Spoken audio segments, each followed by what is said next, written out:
The road ends here, ladies and gentlemen. Final Four weekend is almost upon us. Saturday, April the 5th. All the action's kicking off in San Antonio, and I am Luke Tackett with the Full Court Trap Podcast, here to talk to you about all things Final Four. My co-host, Brandy, having a little bit of car trouble tonight. Blake Smith has some prior obligations, but I'm here nonetheless to give you all the content that you've been waiting for. This is an exciting time. I mean, the second time since 2008, only the second time ever that we've had all one seeds make it to the final weekend. And this tournament as a whole, I think many people have found it underwhelming. I don't believe that that's the case whatsoever. We've just seen the top teams across the board show why they were ranked the top teams all season long. And this group of four that we've got in San Antonio with Auburn and Florida, Houston and Duke, the cream of the crop. I mean, this is a Final Four that features four of the top 10 teams and pretty much all of the major metrics, or four of the top four teams, excuse me, Ken Palm, Net, Evan Maya, wherever you look, you're going to see Duke, Houston, Auburn, and Florida. Whatever ranking they may be put in depends on where you look. But they're the best of the best. They're here for a reason. And there's a lot of storylines that come with this thing. You know, Cooper Flagg, Janai Broome, that's been a Player of the Year debate all season long. They're going to have the chance to meet in the national title game after that regular season matchup at Cameron Indoor in December. You've got a SEC battle in the semifinal, a rematch. Walter Clayton Jr. and the Gators taking on Auburn after they went to the jungle and took them down back in February. Houston, you got Kelvin Sampson, been one of the most consistent coaches in college basketball for so long now. He's back in the Final Four for the first time since 2021, trying to catch that elusive national title. And that's a big story for these coaches when it comes to the Final Four for me. You know, you've got four guys here that are all searching for their first national championship, and that comes with a lot of pressure. So I kind of put together something in my head. I've been thinking about it ever since this Final Four was finalized. You know, who's got the most pressure on them going into this weekend to finish the job? Because these are four exceptional teams, but the reality of this tournament is only one of them's going home, the ultimate champion. That's the beauty of the sport. There's only one winner. That's the cruelty of the sport as well, that so many great teams fall short. But when you really think about this top to bottom, I mean, let's start with Todd Golden, because I believe he's got the least amount of pressure. I mean, this is only the third or fourth year of a rebuild. I forget what exactly. And he's brought Florida back to national prominence. They've been on an absolute heater ever since the SEC tournament, playing amazing basketball, and they have exceeded many expectations of people nationwide. This squad going into the preseason, I mean, I've said it so many times just to toot my own horn because I'm so proud of how this team has just come along and played to the expectation that I saw. But I told people in the preseason, you know, Walter Clayton Jr., Elijah Martin, Will Richard, that being your core group there in the backcourt, and then you've got a guy like Alex Condon anchoring it down. That's a recipe for success, and it led them to so much more success than I could have ever have hoped for when watching this team. When I said they were underrated and going to prove some people wrong, I don't think all the way back then I would have expected to see them in the final weekend, but nonetheless, here they are. And that's a testament to the job that Todd Golden has done. He's an exceptional basketball mind. He runs great stuff on offense, and he's got that team humming. But even though they have probably been the hottest team, I'd say, they haven't really been the most consistent. Because, I mean, you look at the results from their portion of the bracket, you could argue they should have gone home against UConn with the way they played. Walter Clayton saved them in that one. They should have gone home against Texas Tech. They handled Maryland in the Sweet 16. But Texas Tech, to be quite honest with you folks, they should be here. Up 9 with just a few minutes left. You got to find a way to win that game. And that one is going to haunt Grant McCaslin for a long time. But Florida, they've been a little bit shaky. I don't know if that's really the right term, but they've been on a winning streak, but it hasn't really been just, you know, clicking on all cylinders at times like you've seen with Duke. So for that reason, it makes me kind of put a pause on the hype when it comes to Florida. And just with Todd Golden being so still relatively new to that program, I mean, just getting them to the Final Four, a place they haven't been to since 2014, phenomenal start. And I think that he is going to get himself a national title. I think this could be the year if things go well, if they play to their top potential. But when it comes to the pressure, I think that Florida fans are more than content with where Golden's taken this team. They want to see him finish the job, obviously. But I think that he's kind of sitting with the least amount of pressure if we're making a chart here. And then you go up to Kelvin Sampson. I'd say there's a little bit more pressure on him just where he's an older coach. Not the oldest, but he's getting up there in age. You're starting to wonder, is that championship window going to stay open forever? And that's really hard to do with this ever-changing game that is college basketball now with the portal, NIL. You never know what kind of roster you're going to have. But Houston, I mean, they have the toughness to go out there and take care of Duke on Saturday. I'm not sure if they will because, to be quite honest with you, Duke might be the best team that's left in this field right now. So I think that Kelvin Sampson, he's got a little bit more pressure than the young gun and Todd Golden just because he's been doing this for so long now. You want to see him break through, but still, the job that he's been able to do with that Houston program, their fans are more than happy with him. He's a great guy by all accounts, a phenomenal coach, leader of young men. So I think he's probably sitting at about third. And then you get into the 1 versus 2 debate between Pearl and Shire when it comes to who's got the most pressure heading into this weekend. And honestly, I think I've got to give the nod to Bruce Pearl. And my rationale behind that is there was pressure going into this tournament, obviously, that comes with being the number 1 overall seed. And then you factor in that Auburn had not made it back to the second weekend since 2019 when they made that Final Four run years ago with the amazing team that Bruce had there that kind of got screwed in Minneapolis against Virginia. And now this is without a doubt the best team that he's had. You've got a National Player of the Year guy like Janai Broom. You've got Tahad Pettiford, who is an excellent freshman talent. He's going to be playing in the NBA someday. Will he return to Auburn?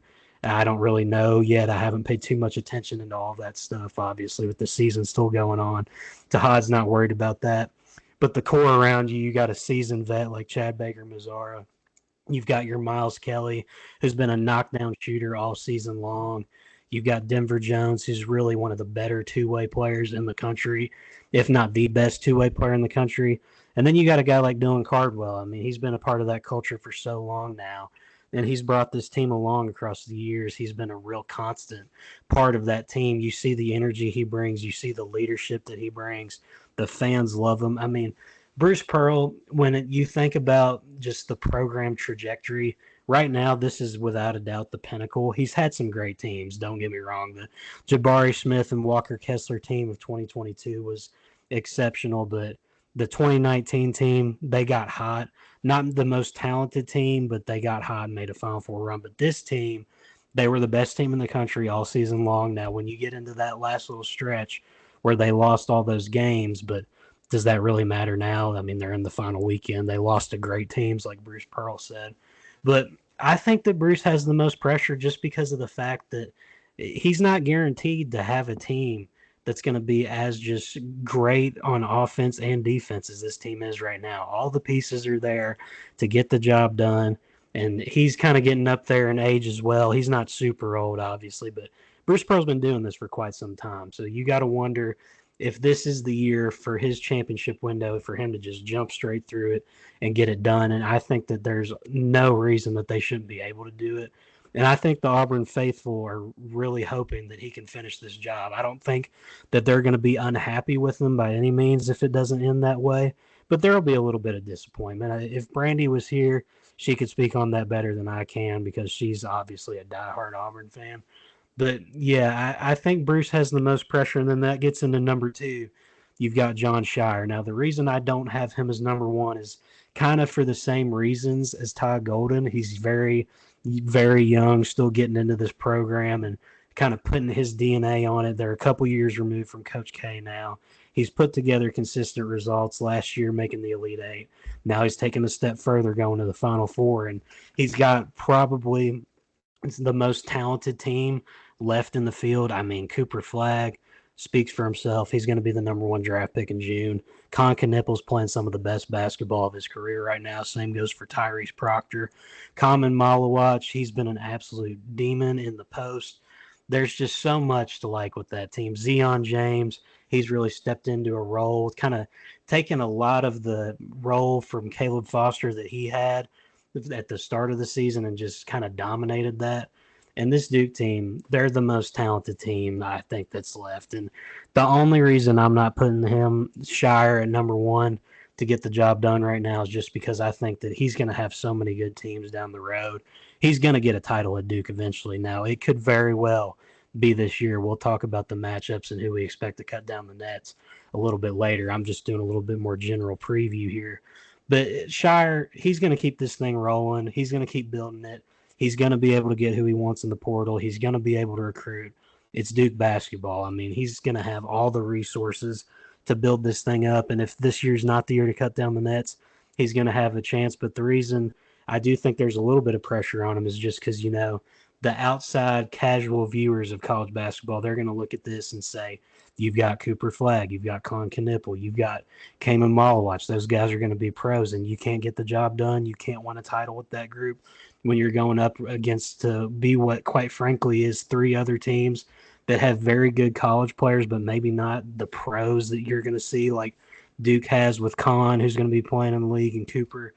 But I think that Shire, he's definitely going to get one down the road. There's a little bit of pressure on him right now just because of the pure amount of talent on that team. But his championship window, it's going to be open for a while, whereas I don't know how long Bruce Pearl's might be open, which is kind of why I tend to put more of the pressure on him. Now, don't hate me for that, Auburn fans.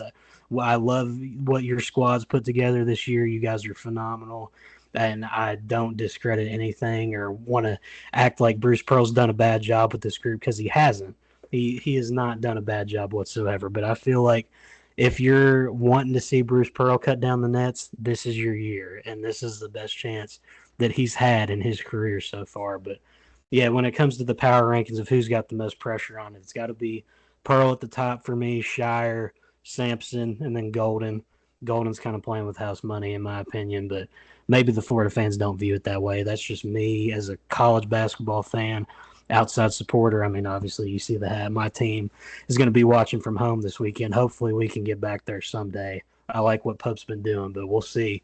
But speaking still to the teams that are here, obviously, you're here for a Final Four preview. You're not here for me to trauma dump about BBN struggles. So, Duke, I think there's a narrative out there that they are without a doubt the not underwhelming, excuse me. I think they're the kind of maybe not overwhelming favorite, but a lot of people view them as the favorite when they head in to this final weekend. And I mean, they've more than earned the right to have that trust of the people watching these games. I mean, they obliterated Mount St. Mary's, took care of Baylor, really wasn't ever that big of a deal. Arizona was scrappy, but you never watched that game and thought that they were going to lose. Same for Alabama. They shut down an Alabama offense that was absolutely humming against BYU. Historic night for the NCAA tournament.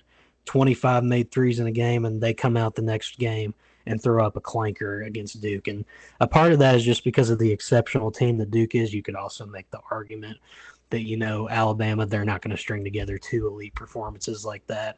But I have seen some people out there say that Duke's had a little bit of a favorable path to the final weekend, and I don't think they've really had a favorable path, because people look at these results and they see, it's just never really been close. They haven't had a challenge.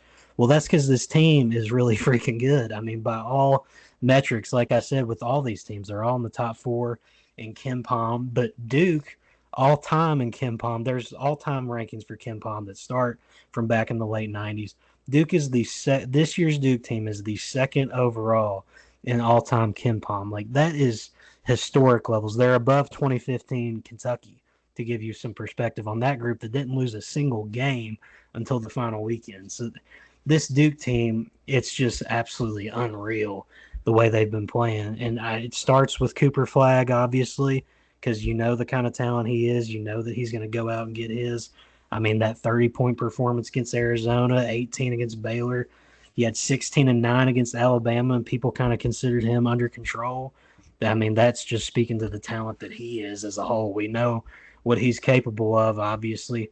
But I've been so impressed with Tyrese Proctor, because he's really been the leader that this group of young guys has needed. I spoke in the early parts of the regular season about wondering how this youth of the Duke team was going to evolve. And he's been the guy that's really been able to put it all together. 25-point performance against Baylor, 17 against Alabama.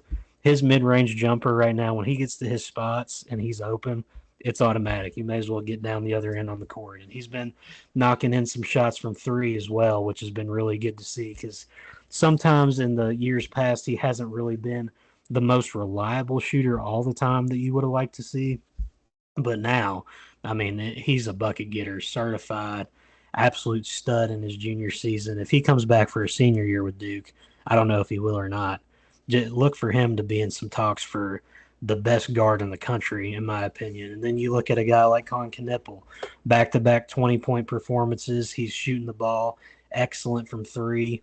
There's just so much to like about this Duke team. If I talked all day about how good this Duke team was, I mean, this video would probably never end. It's just absolutely crazy to see the amount of talent that John Shire has banded together, how he's been able to get the youth of those guys like the Malawach, the Cooper, and then Khan. He's just been able to get them playing like seasoned vets in this tournament. And I don't think that that can be undermined because these guys still are freshmen. And freshmen in college basketball these days, it hasn't really been the formula for success these last couple of years. But John Shire, he's got a freshman-led group, and for the most part, sprinkled in with some vets, and he's just absolutely blazed through to the Final Four. So I don't want to hear anything about Duke getting a favorable path because, I mean, did they match up well against the opponents that they were given? Yes. Arizona just overwhelmed them. Alabama had the depth and the offensive firepower to compete with them, but when they go ice cold like they did in that game,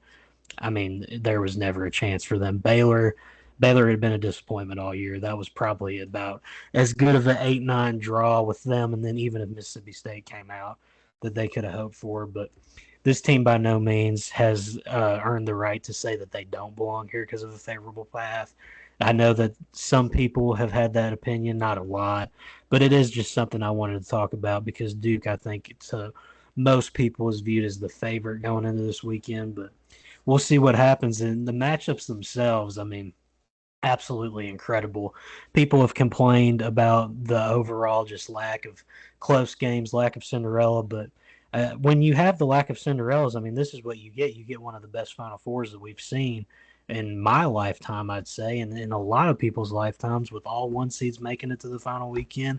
Like I mentioned already, they're four of the top 10 teams all time in Ken Palm. Currently, they make up the entire top four of the current Ken Palm Net and Evan Meyer rankings.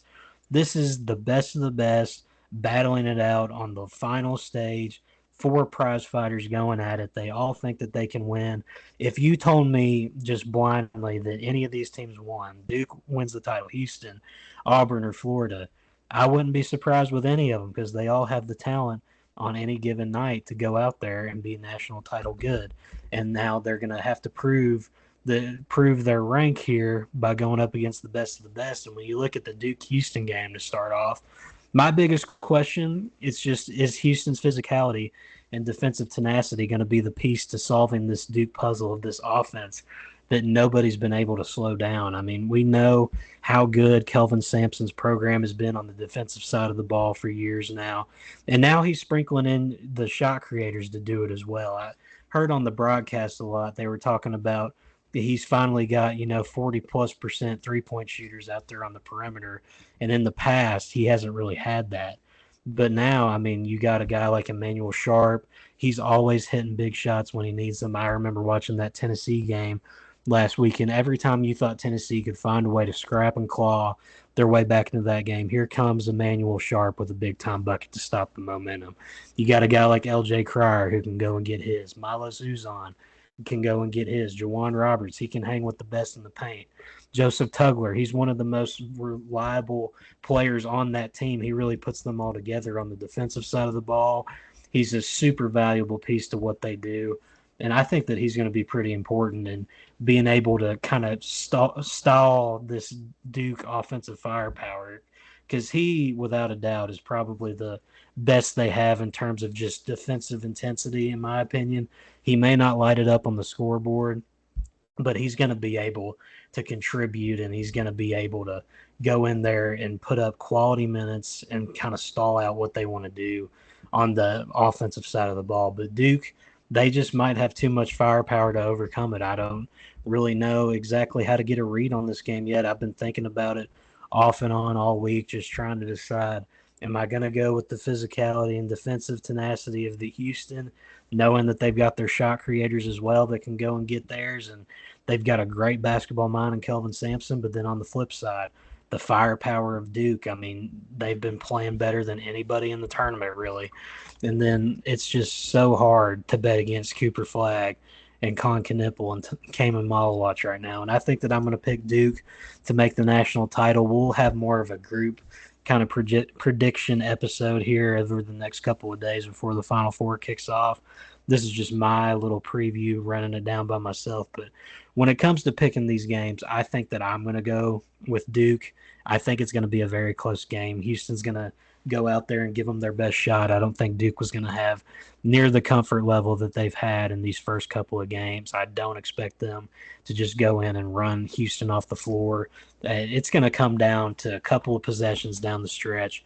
Who makes the big-time play when it's needed? And if it's Houston that ends up winning this game, I think you're going to be looking to a guy like L.J. Cryer having a big-time performance, and then you got your other pieces there like Uzon and Sharp making big plays down the stretch to kind of push them over the top. But it's just so hard to bet against Duke right now, and I can't bring myself to do it just yet. I bet against them in the initial bracket preview when I picked Alabama to go to the Final Four. Big mistake on my part. Hand up, Duke Nation. I was wrong on that. Not picking against you this time. You're going to go to the national championship to square off against either Auburn or Florida.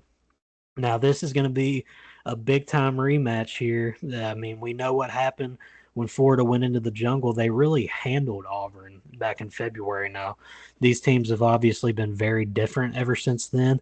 Walter Clayton Jr., I mean, he has been the savior of this Florida postseason run. He's made so many big shots to just put them over the top. He went out and won that UConn game for him. He went out and won the Texas Tech game for him with a little drive inside. He pulls it back out, shoots it from the top of the key, 1-point lead to take that game all the way to the finish line when they were down before he hit that shot. That guy makes winning plays, and he's going to show up on the biggest stage. I'm not concerned whatsoever about Walter Clayton Jr. being able to step up, but you're going to have to get more out of a guy like Will Richard or Elijah Martin like you have all season long, because on the flip side of this, you got a guy like Miles Kelly who can go and light it up whenever. Tahad Pettiford, he's going to come off the bench and make an impact. The Creighton game in their run this tournament, he was absolutely phenomenal. That was a game where it could have been a lot closer than it actually ended up being in the final, and Tahad Pettiford ensured that didn't happen. So one of those guys for Florida is going to have to step up and provide a spark, because Auburn has the guards to go and compete with Florida. I like Florida's guard room a little bit better, but Auburn's guard room is right up there and very, very close to him with the Denver Jones, Miles Kelly, and then you got Tahad Pettiford off the bench. And you got to look to a guy, too, like Chad Baker-Mazara. He has had his moments in the tournament, but he has that ability in him to go out there and make winning plays and not really take a game over, but he's capable of making the big-time plays that can go out and help your team win a ball game. And I would look for him to be in this spot as the seasoned veteran.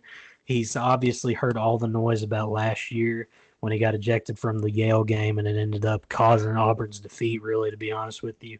I feel like he's kind of due in ways. I think he's going to make some big plays in this game in crunch time, and Janai Broome, I think he's going to go out and get his, which is where Alex Condon is going to be really important. He's going to have to provide some resistance to what Janai wants to do. Otherwise, Janai can take control, and then that's going to force a guy like Ruben Chinyelu to come and help out with Condon, which just opens up so many more possibilities with Auburn. And it's so hard to bet against either of these teams. Denver Jones, I think that the matchup that could determine the course of this game might be Denver Jones on Walter Clayton Jr. Denver Jones, he's been praised as one of the best two-way players in the country. Bruce Pearl has said that he thinks he is the best guard defender in the country. And it's hard to bet against him. And I think it's going to be really intriguing to see how he fares against Walter Clayton Jr. Because if I'm not mistaken, the first time these teams met up, he was a little bit banged up. He wasn't out of the game completely, but he was recovering from something.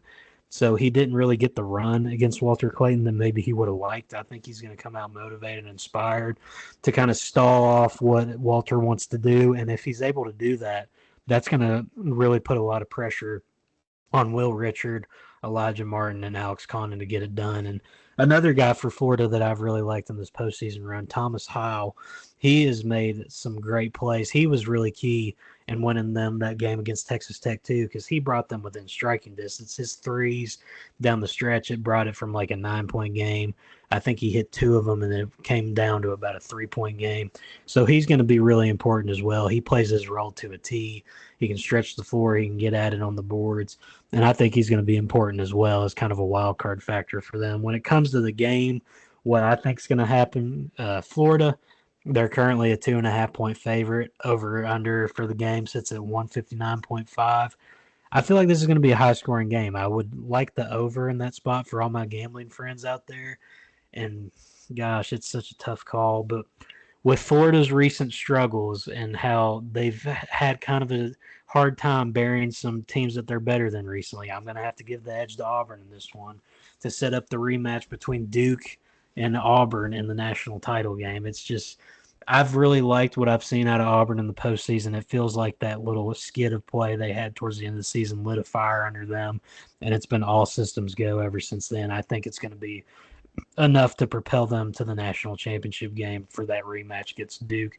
And we'll have to talk about that in a whole other video if that ends up being the case. We'll find that out at the conclusion of Saturday's games. We'll be talking about it immediately. Also, forgot to mention for the gambling side of things, for the people that want to know about Duke and Houston, Duke is a 4.5-point favorite. Over-under is 136. Obviously, they're looking at the defensive capabilities of Houston in this matchup and thinking lower that point total a little bit.